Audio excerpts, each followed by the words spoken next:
Friends, welcome back to our YouTube channel learning creation. कैसे हैं आप सभी? उम्मीद करती हूँ अच्छे होंगे। आज हम स्टार्ट करेंगे एक नया चैप्टर अकाउंटेंसी का, जो है theory of basic accounting. Start करते हैं बिना एक भी मिनट का टाइम वेस्ट करे अपने चैप्टर को। सबसे पहले समझते हैं इसमें अकाउंटिंग प्रिंसिपल क्या होते हैं। देखो बच्चे, अकाउंटिंग प्रिंसिपल एक तरीके के ऐसे सेट ऑफ प्रिंसिपल हैं जो आपको ये बताते हैं कि अकाउंटिंग करनी कैसे है, जो आपको rule regulation fundamental concept norms बताते हैं कि अकाउंटिंग कैसे करी जाती है। समझ में आया? तो accounting principle are the set of rules और the norms which define the way of account should be prepare और मेंटेन यूनिफॉर्मिटी। कैसे आपके अकाउंट प्रिपेयर करे जाएंगे और उसके अंदर यूनिफॉर्मिटी कैसे आती है, वो आपके अकाउंटिंग प्रिंसिपल बताते हैं। देखो, हमारे पास n नंबर ऑफ कंपनी है, एक इंडस्ट्री के अंदर बहुत सारी कंपनीज है। हमें कंपेयर करना होता है कौन सी कंपनी बेटर कर रही है, कौन सी कंपनी हमारे बंद होने की कगार पे है, कौन सी कंपनी अभी ब्रेक इवन पॉइंट में है, बूम पीरियड किसका है, रिसेशन पीरियड किसका है। ये सब हमें डाटा की जरूरत होती है for the analysis and the observation of future की एक्सपेक्टेशन को देखने के लिए एज ए रैशनल इन्वेस्टर भी। तो हर कंपनी अपनी अपनी तरीके से काम करेगी, तो मैं कंपेयर कैसे कर पाऊंगा कि कौन सी कंपनी बढ़िया करी और कौन सी कंपनी बुरा करी है? कंपेयर तो कर ही नहीं सकता। तो उस चीज के सॉल्यूशन के लिए हमारे अकाउंटिंग प्रिंसिपल आए, जिन्होंने ये बोला कि हम आपको कुछ रूल देते हैं, हम आपको कुछ नॉर्म्स देते हैं, जिसको आपको फॉलो करना है अपने अकाउंट्स को प्रिपेयर करते हुए, अकाउंट्स को प्रिपेयर करते हुए। तो वे प्रिंसिपल्स कौन से हैं, वो आज हम पढ़ने वाले हैं। क्यों बनाए गए हैं ये प्रिंसिपल, ध्यान रखना। Uniformity, consistency, reliability and comparability better हो, उसके लिए ये अकाउंटिंग प्रिंसिपल आपके बनाए गए हैं। इसी के लिए अकाउंट्स की भाषा में एक बढ़िया सा वर्ड यूज किया गया है, जो कि है गैप। गैप क्या है? गैप है आपका जर्नली एक्सेप्टेड अकाउंटिंग प्रिंसिपल। वो प्रिंसिपल तो जर्नली हर जगह इन आपके कंसीडर करे जाते हैं, कुछ अलग नहीं है। अकाउंटिंग प्रिंसिपल को ही एक फैंसी टर्म के अंदर अकाउंट की भाषा में गैप बोल दिया जाता है, सिर्फ ये ध्यान रखना है। सेम वही ऑब्जेक्टिव है कि एक्यूरेसी रहे, रिलायबिलिटी रहे, कंसिस्टेंसी रहे, कंपेयर कर सके और हम प्रोटेक्ट करें स्टेक होल्डर के इंटरेस्ट को। समझ में आया? अब जो आपके अकाउंटिंग प्रिंसिपल है, उसके नेचर के बेस पे दो टाइप से डिवाइड किया है। फर्स्ट वन है आपका accounting concept and the second one is the accounting convention. Accounting concept के अंदर आपके 3 फंडामेंटल कंसेप्ट आते हैं: going concern, consistency, accrual. And accounting convention के अंदर 11 रूल्स आते हैं आपके। चलिए वन बाय वन करके आपके रूल्स और कंसेप्ट को देखते हैं। यहीं से आपका क्वेश्चन बनता है। यहाँ से अब सारे अपने कॉपी पेन उठा लो, आंख नाक कान मुंह सब कुछ खोल के ध्यान से बैठ जाओ। मेरे को ये पता है 20% बच्चे तो यहीं भाग गए होंगे। आपको कंसिस्टेंसी रखनी है अगर तुम्हें रिजल्ट चाहिए तो। नोटबुक पेन उठा के बैठेंगे अब सारे बच्चे। स्टार्ट करते हैं फर्स्ट कंसेप्ट से, जो कि है going concern concept. Going concern concept आपका बहुत सिंपल सा कंसेप्ट है। ये क्या बोलता है? देखो, मैं कोई भी चीज, कोई बड़ा खर्चा करता हूं, मुझे एक 10 लाख रुपए की मशीन परचेज करनी है। मेरी मशीन की वैल्यू है 10 लाख रुपीज। ये मेरी मशीन जो है वो यूज होगी फॉर द 10 ईयर्स। तो क्या मैं ये मान लूं एक ही साल के अंदर मेरा ये 10 में, और एक और इसी में ऐड कर लो, मैंने जो फर्स्ट ईयर प्रॉफिट अर्न किया है वो है मेरा 1 लाख रुपीस। तो क्या मैं ये मान लूं कि 1 लाख प्रॉफिट था, लेकिन प्रॉफिट नहीं से सेल मानो, 1 लाख रुपए की आपने सेल करी है, 10 लाख रुपए की मशीन थी, मतलब तुम तो 9,000 नुकसान में हो। क्या ये मान लूं मैं? 9,000 नहीं, 9 लाख। क्या ऐसा मैं मान लूं? बट एक्चुअली में ये गलत है, क्योंकि गोइंग कंसर्न कंसेप्ट आपको ये बोलता है, आप कोई भी एसेट परचेज करते हो तो उसका यूजिंग टाइम पीरियड कितना है, कितने टाइम तक वो आपके बिजनेस को बेनिफिट देने वाली है, उससे डिवाइड करके आपको निकालनी होती है इसकी पर ईयर की कॉस्ट। इस मशीन की अगर मैं पर ईयर कॉस्ट निकालती हूँ तो वो मेरी आएगी यहाँ पे 1 लाख रुपीज, क्योंकि 10 लाख रुपीज की मशीन थी, 10 ईयर तक यूज होगी, तो 1 लाख इसकी पर ईयर कॉस्ट आएगी। तो अकाउंट्स जब मैं बनाऊंगी तो अकाउंट्स के अंदर मुझे इस मशीन की value 1 lakh rupees as a depreciation दिखानी है। समझ में आया? रीड करो एक बार और बेटर क्लैरिटी होगी। गोइंग कंसर्न कंसेप्ट एक अकाउंटिंग प्रिंसिपल है, विच मीन वी एज्यूम, हम ये मान के चलते हैं कि बिजनेस अभी कंटिन्यूली ऑपरेट होगा फ्यूचर के अंदर, आसपास नियर टर्म्स में शटडाउन का मेरा कोई भी पॉइंट नहीं है। ऐसा क्यों? अगर शटडाउन का पॉइंट है तो आप ये 10 ईयर से डिवाइड कैसे कर सकते हो जब आपको ये पता है कि 2 साल में तो आपका बिजनेस ही बंद हो जाएगा, फिर तो कर ही नहीं सकते। तो उसके लिए आप ये एज्यूम करके चलते हो कि बिजनेस अभी लॉन्ग टाइम तक चलने वाला है। क्यों करते हैं ऐसे? To because of the assumption asset are recorded at the cost or the adjusted value, not the liquidation or the market price, ताकि हम एसेट को उस वैल्यू पे रिकॉर्ड कर सकते हैं जो वैल्यू एक्चुअली में है, एडजस्टेड वैल्यू है, डेप्रिसिएशन में सब निकालने के बाद जो एक्चुअली वैल्यू है, जितना इस साल हमारा खर्चा हुआ उस पे, ना कि कोई मार्केट प्राइस पे सीधा 10 लाख रुपए ना लगा के मैं इस मशीन के कॉस्ट ओनली 1 लाख रुपीज लेके चलूंगी। क्यों? To ensure the expenses and the revenue spread over all the year of the useful asset, वो एसेट जितने साल तक यूज हो रही है उस एसेट की वैल्यू उन सभी ईयर्स के अंदर चली जाए। समझ में आया है? बहुत प्यारा सा कंसेप्ट है ये हमारा। इन शॉर्ट बताती हूँ, सिर्फ गोइंग कंसर्न ये बोलता है कि बिजनेस लॉन्ग टाइम तक चलेगा। क्यों बोलता है? क्यों के ऊपर क्वेश्चन मार्क हर कंसेप्ट में आपका आना चाहिए, ये मैं चाहती हूँ। क्यों बोलता है? ताकि एक एसेट की या एक खर्चे की एक रेवेन्यू एक्सपेंसेस की जो वैल्यू है वो जब तक हमारी बुक्स में दिखे, जब तक वो एसेट हमारी यूज हो रही है। क्लियर? ताकि हम फेयर प्रॉफिट अपने बिजनेस का देख सके। चलिए आगे बढ़ते हैं नेक्स्ट कंसेप्ट पे, जो कि है आपका एक्रूअल कंसेप्ट। एक्रूअल कंसेप्ट आपको ये बोलता है कि किसी भी ट्रांजैक्शन को आप जब रिकॉर्ड करोगे actually when the transaction happen. क्या मतलब?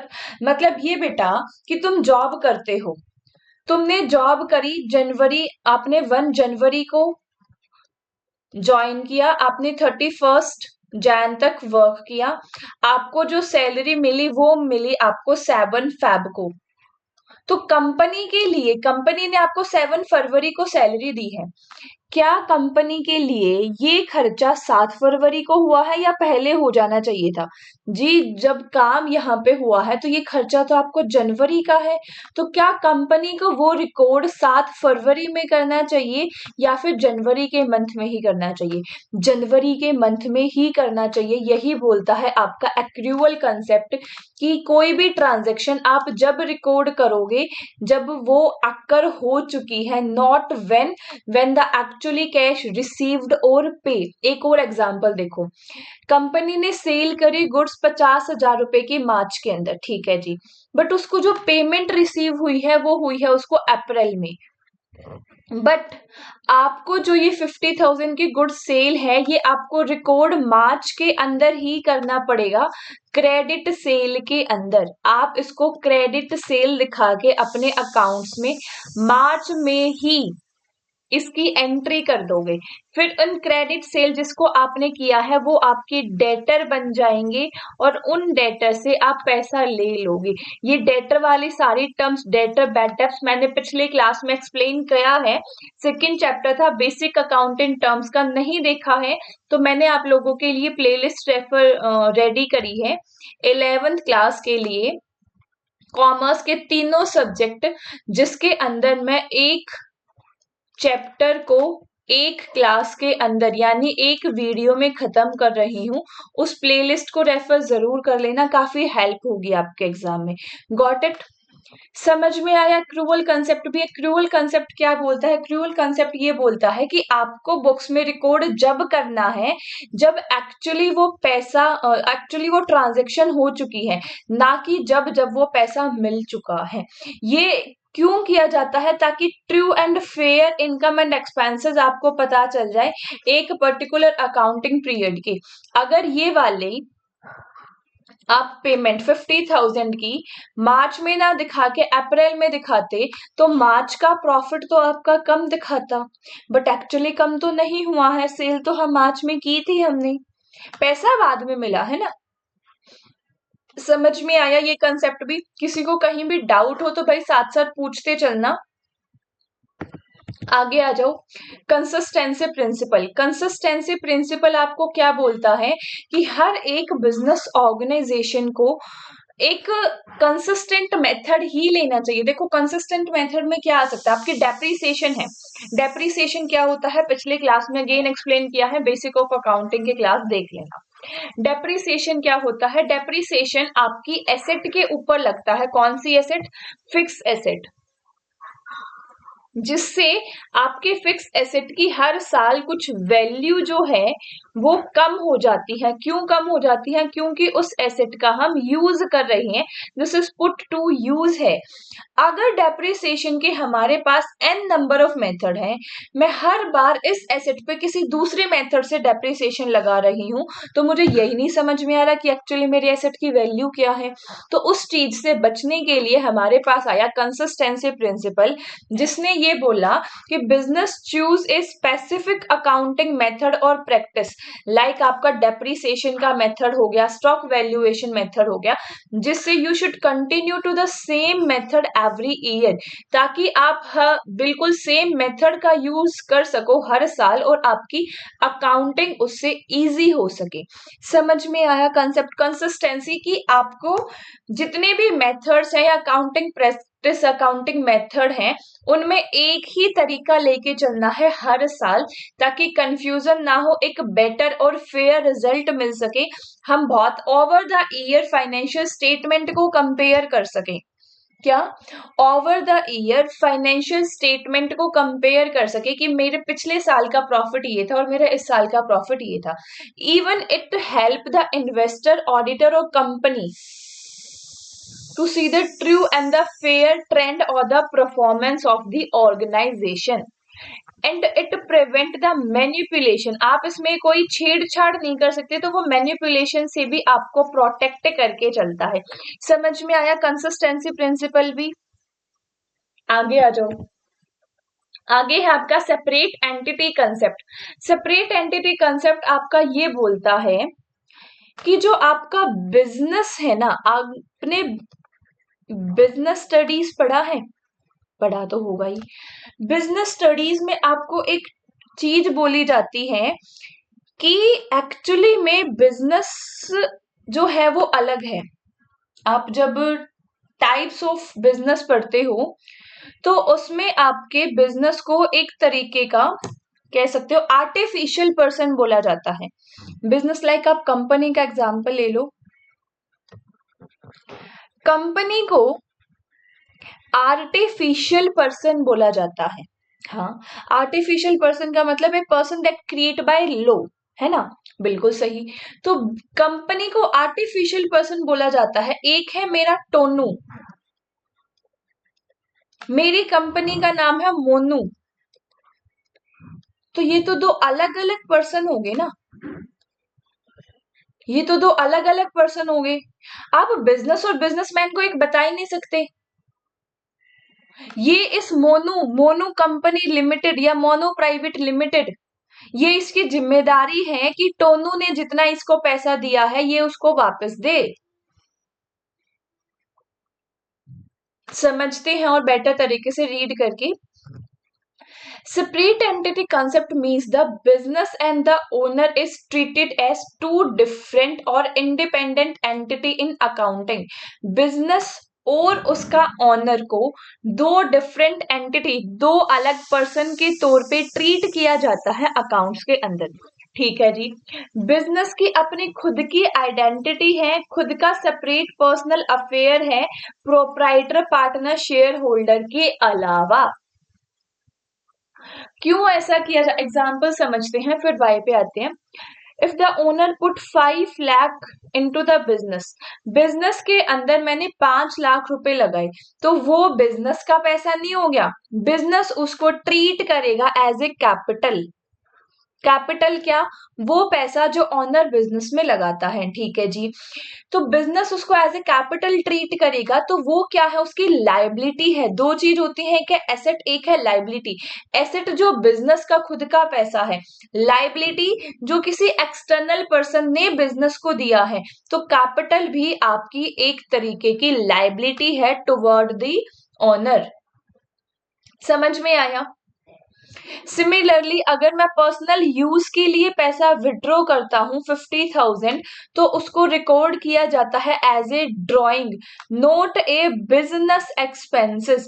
मैं ओनर हूं बिजनेस का, मैंने 50,000 अपने बिजनेस से निकाल लिए, तो वो मैंने एज ए ड्रॉइंग उसको कंसीडर किया है कि 50,000 निकाले हैं, तो 50,000 वापस डालेगा बिजनेस के अंदर। उसको हम कोई बिजनेस का खर्चा नहीं मानते। समझ में आया। Why important? Help in recording business transaction in book, yes. Ensure correct calculation of profit and loss, बिल्कुल। Form the preparation of financial statement, ठीक है, ये तो रटी रटाई चीज। अब एक चीज और समझो, अगर आप एज ए ऑनर ये पैसा खुद ना लगा के कहीं किसी दूसरे से उधार लेके लगाते हो बिजनेस में, तो भी तो वो आपको उसे पे करना पड़ेगा ना। उधार लेके पैसा लगाते तो भी तो आपको वो पैसा उस पर्सन को देना पड़ता है ना। सेम वही कंसेप्ट आपका यहाँ चलता है। समझ में आ गया। मुश्किल नहीं है, चीजें बहुत आसान है। जितना डिफिकल्ट बनाओगे उतना बन जाएंगी, जितना इजी बनाओगे उतना बन जाएंगी। क्लास में लास्ट तक बने रहोगे, समझ में आएगी। बीच में छोड़ के भाग जाने वाले बच्चों को कुछ भी समझ में नहीं आएगा। रिजल्ट खराब होगा तुम्हारा होगा। Now it's your responsibility. छोटे बच्चे नहीं हो जो डांट के बिठाया जाए।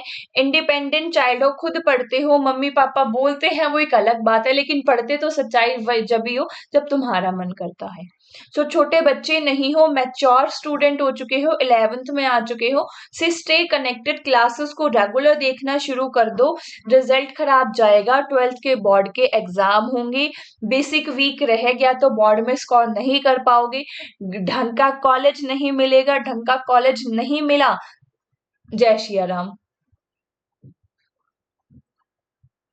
समझ में आया। आ जाओ अब। नेक्स्ट, ये थी आपकी 3 अकाउंटिंग, अच्छा 3-4 हो चुके हमारे। ये 3 आपके अकाउंटिंग कंसेप्ट हैं, and these 11 are the accounting convention.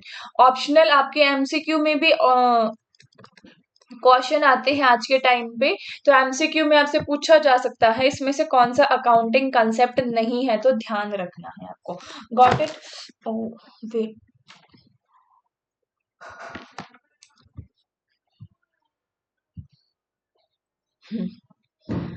Next, money measurement concept. Money measurement concept आपको क्या बोलता है कि मुझे अकाउंट्स के अंदर वो सारी चीजें रिकॉर्ड करनी होती हैं जिसकी कोई ना कोई मॉनेटरी वैल्यू है। जिसकी मॉनेटरी वैल्यू नहीं है उसको अकाउंट्स के अंदर रिकॉर्ड नहीं किया जाता। फॉर एग्जाम्पल, मैं कॉलेज आती हूँ, घर पे XYZ रीजन के कारण खाना नहीं बना, मेरे अंदर वो काम करने की एनर्जी नहीं है, एनर्जी नहीं है तो काम कम हो पाया है, जिसकी वजह से कॉलेज को सफर करना पड़ा। तो क्या ये चीज अकाउंट के अंदर लिखी जाएगी कि इस वजह से हमारा थोड़ा सा नुकसान हुआ? Of course not. तो मनी मेजरमेंट कॉन्सेप्ट आपको ये बोलता है ओनली दोस ट्रांजेक्शन और event which are express in monetary terms और the monetary value are recorded in the book of accounts. For example, goods purchase करी वो रिकॉर्ड होगा, सैलरी पे करी वो रिकॉर्ड होगा, डेडिकेशन ऑफ एम्प्लॉय नहीं रिकॉर्ड होगा। एम्प्लॉय कितना डेडिकेटेड है, ब्रांड की रेप्यूटेशन क्या है, स्किल कितनी है आपके मैनेजर के अंदर। एक स्किल्ड मैनेजर वर्क करता है, एक अनस्किल्ड मैनेजर वर्क करता है। स्किल्ड मैनेजर वर्क करता है, ग्रोथ अच्छी होती है। अनस्किल्ड मैनेजर वर्क करता है, ग्रोथ नहीं हो पाती है। तो ये चीजें रिकॉर्ड नहीं होती हैं। ये बताता है आपका money measurement concept, and this is also a limitation of accounting. ये आपकी एक तरीके की लिमिटेशन भी है अकाउंट्स की, कि सिर्फ और सिर्फ आप मॉनेटरी चीजों को ही रिकॉर्ड करके रखते हो, बट मॉनेटरी चीजों के अलावा भी आपका इम्पेक्ट पड़ता है चीजों का बिजनेस पे। समझ में आया? आगे आ जाओ। Accounting period concept. Accounting period concept का मतलब ये है कि जो मेरे बिजनेस की कंप्लीट लाइफ है, उस कंप्लीट लाइफ को मैं कुछ पार्ट के अंदर डिवाइड कर देता हूं, जिससे मुझे अपने बिजनेस की रेगुलर बेसिस पे परफॉर्मेंस का पता चलता रहे। मैं उसकी परफॉर्मेंस देख सकूं रेगुलर बेसिस पे कैसी चल रही है। मैंने बिजनेस स्टार्ट किया 1 अप्रैल 24 को, तो मैं उसको चेक करूंगा 31 मार्च 25 को। According to the accounting period concept, मैंने कंप्लीट बिजनेस की लाइफ, मेरा बिजनेस यहाँ पे चला है फॉर एग्जाम्पल 2030 तक। अगर मैं ये 24 में शुरू किया हुआ बिजनेस डायरेक्ट 2030 में देखता, तो मेरे को इसका हाथ पैर ही समझ में नहीं आता कि कहाँ कमी रही, क्यों मेरा बिजनेस गिरा, किस चीज को मैं इम्प्रूव करूं, मुझे कुछ भी समझ में नहीं आता। लेकिन मैंने इसको एक ग्रुप के अंदर डिवाइड किया, हर ग्रुप वाइज मैंने देखा कि इस साल मेरी क्या कमी रही, नेक्स्ट ईयर मेरी क्या कमी रही, एंड सो ऑन। मैं उसको शॉर्ट पीरियड में डिवाइड करके कंपेयर करती रही कि पिछली बार मैंने ये तरीका अपनाया था तो मेरा लॉस हुआ, इस बार मैंने ये तरीका अपनाया तो मेरा प्रॉफिट हो गया। तो ताकि हमें चीजें बेटर तरीके से समझ आ सके, हमें शॉर्ट पीरियड के अंदर कंपेयर कर सके, प्रॉफिट एंड लॉस पता कर सके, फाइनेंशियल पोजीशन पता कर सके अपनी ईयर बाय ईयर।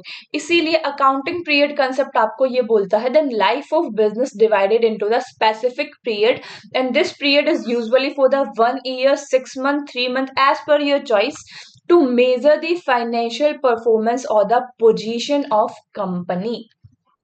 क्लियर हुआ? ये भी डिफिकल्ट नहीं है। Next, accounting period full disclosure concept. Full disclosure concept आपको ये बोल के चलता है कि आपको अब देखो यहाँ पे ना दो चीजें हैं, एक आपका फुल डिस्क्लोजर और एक है मटेरियलिटी। इन दोनों को ध्यान से समझना, अदरवाइज इन दोनों में कंफ्यूज हो जाओगे कि मैम ये तो दोनों एक दूसरे के अपोजिट हैं, तो बिजनेस दोनों को कैसे फॉलो कर सकती है। तो समझो ये बात, पहले इसको पढ़ो। Full disclosure concept means all material and significant information. इस वर्ड को ध्यान देना, मटेरियलिटी कंसेप्ट मैं यहीं से उठाऊंगी फिर। All material and the significant information lead to the financial statement of a business must completely and honestly disclose। ये concept आपको ये बोलता है सारी के सारे materiality and significant information आपको डिस्क्लोज करनी है फाइनेंशियल स्टेटमेंट की, ताकि आप एक कंप्लीट और ओनेस्ट चीजें अपनी कंपनी की दिखा सको, बिना किसी भी विंडो ड्रेसिंग के। आपको बिजनेस की सारी जरूरत की इंफॉर्मेशन ट्रांसपेरेंट तरीके से सबको प्रोवाइड करनी है, like your investor, creditor, regulator, ताकि किसी के साथ कोई फ्रॉड ना हो सके। ऑफ कोर्स फिर ये क्यों आता है? ट्रांसपेरेंसी के लिए, स्टेक होल्डर को इंफॉर्मेशन मिल जाए और हिडन फैक्टर हमारे बाहर आ जाए, किसी तरीके का फ्रॉड से हम बच जाए।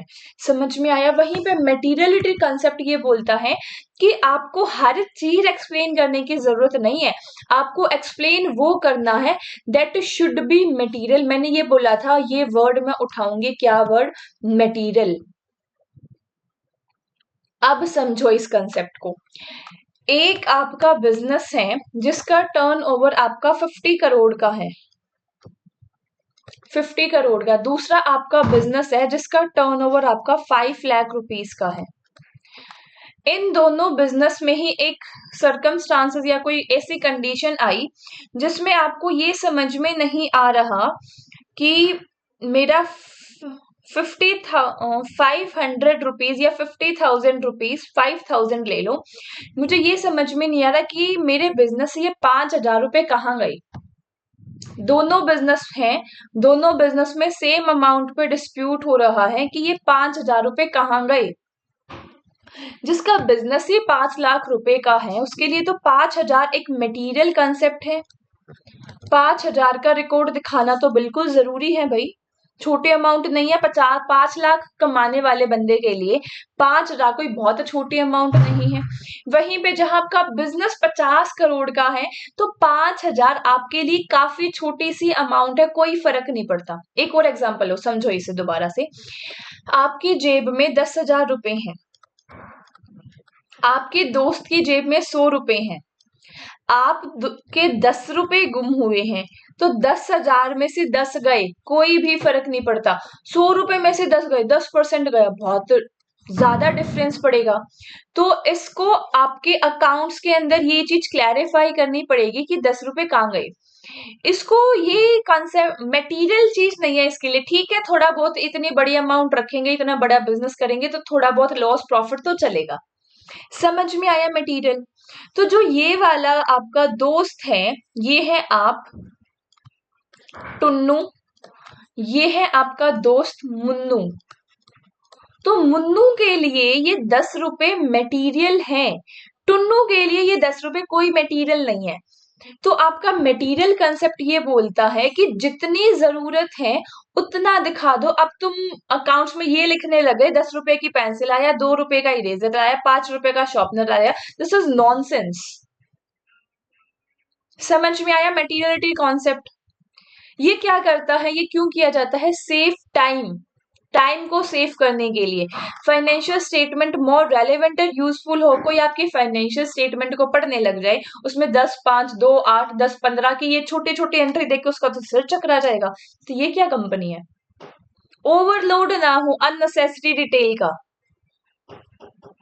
अननेसेसरी डिटेल्स का ओवरलोड ना हो आप पे। समझ में आया मटेरियलिटी कॉन्सेप्ट भी आपका क्या बोलता है। और इसीलिए फुल डिस्क्लोजर में आपको ये बोला जाता है सारी मटेरियल चीज को डिस्क्लोज करना है आपको। क्लियर, आगे आ जाओ। कंजर्वेटिज्म कंसेप्ट, कंजर्वेटिज्म कंसेप्ट को आप प्रूडेंस भी बोलते हो। कंजर्वेटिज्म आपको क्या बोल के चलता है, कंजर्वेटिज्म आपको ये बोल के चलता है कि बिजनेस के अंदर होने वाले लॉसेस को आपको जरूर से जरूर एंटिसिपेट करके चलना है।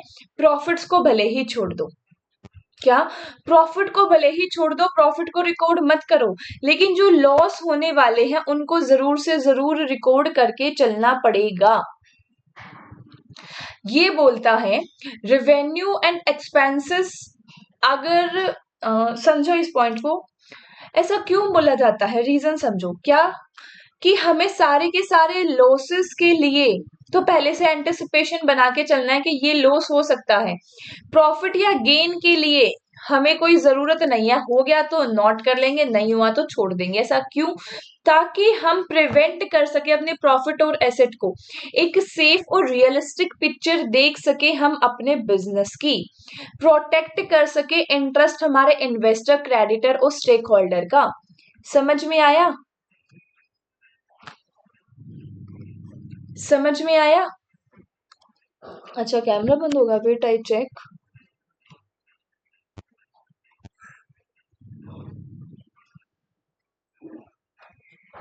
कोई नहीं, 2 मिनट में ऑन हो जाएगा भाई।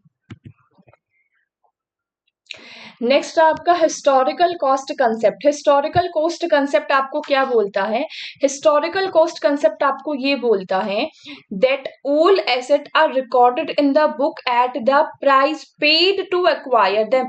ओरिजिनल प्राइस पे आपको उस एसेट को रिकॉर्ड करना है अकाउंट्स में, ना कि जो उसकी करंट वैल्यू है। कैसे, आपने वो चीज 50 रुपए की खरीदी थी, आज के टाइम पे उसकी वैल्यू जो है 100 रुपए है, और क्या तुम अब उसकी 100 रुपए वैल्यू रखोगे, तुमने 100 रुपए का खर्चा ही नहीं किया। ये तो विंडो ड्रेसिंग होगी फिर, कि तुम गलत तरीके से चीजों को नोट कर रहे हो।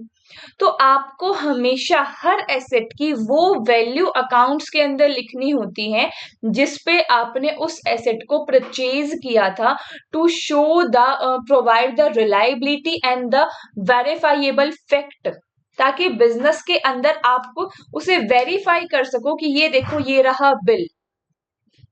अदरवाइज बिना बिल के किसी भी एसेट की कोई वैल्यू नहीं है, नहीं माना जाएगा कि ये एसेट आपने परचेज भी की है। बिना बिल के उस एसेट की जीरो वैल्यू है, और इसी को हम मैनिपुलेशन या window dressing of the asset of value भी कहा जाएगा। समझ में आया? आगे आ जाओ। Matching concept. मैचिंग कंसेप्ट क्या बोलता है? मैचिंग कंसेप्ट बोलता है expenses should record in the same accounting year in which related revenue are earn. समझो इसे भी। आपने एक पर्सन से कहा, एग्जाम्पल यही देख लो, एक business sell goods worth 5 lakh, ठीक है।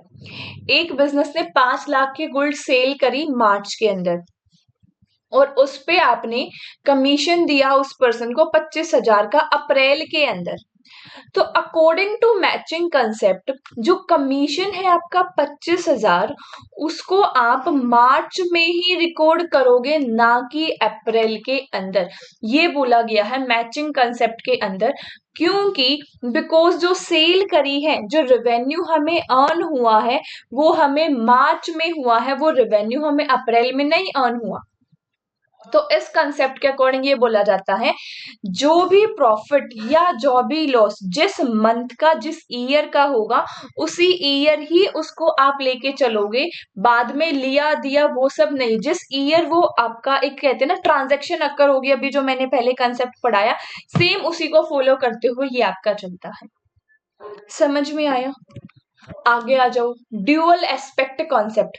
ड्यूअल, एक सेकेंड, हाँ, dual aspect concept. Dual aspect concept आपको ये बोलता है कि जितनी भी ट्रांजैक्शन होती हैं उसका दो इम्पैक्ट होते हैं। हर ट्रांजैक्शन का दो इम्पैक्ट होगा, एक होगा डेबिट और एक होगा क्रेडिट। किसी हर एक ट्रांजैक्शन में what the business receive, business को क्या रिसीव हो रहा है और बिजनेस क्या दे रहा है। फॉर एग्जाम्पल, मुझे एक मशीन परचेज करनी है, ये मेरी ट्रांजैक्शन है कि मुझे मशीन परचेज करनी है। तो इसके दो इम्पैक्ट क्या होंगे? मशीन मतलब मेरी एसेट जो है वो इंक्रीज हो जाएगी, मेरा कैश जो है वो डिक्रीज हो जाएगा। ठीक है जी।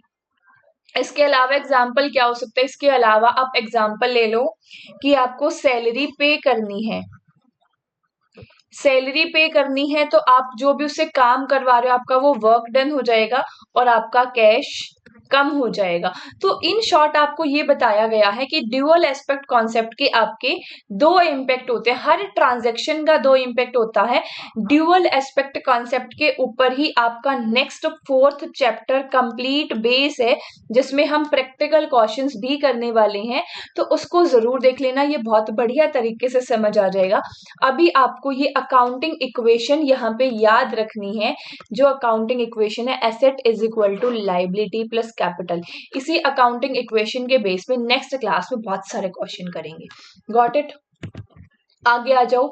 Revenue recognition concept. Revenue recognition concept आपको ये बोल के चलता है, रेवेन्यू को जब रिकॉर्ड करो जब उसे अर्न कर लो, और कैश आप ना कि जब आपको कैश मिल जाए। आपने ये आपका वर्क करता है, देखो अक्रूवल के साथ साथ आपने काम किया है जनवरी में, आपको सैलरी मिली है फरवरी में, तो आप ये मान लो अकॉर्डिंग टू रेवेन्यू रिकॉग्नाइजेशन की जनवरी का ही आपकी ये इनकम है, इस इनकम को फरवरी की नहीं मान सकते।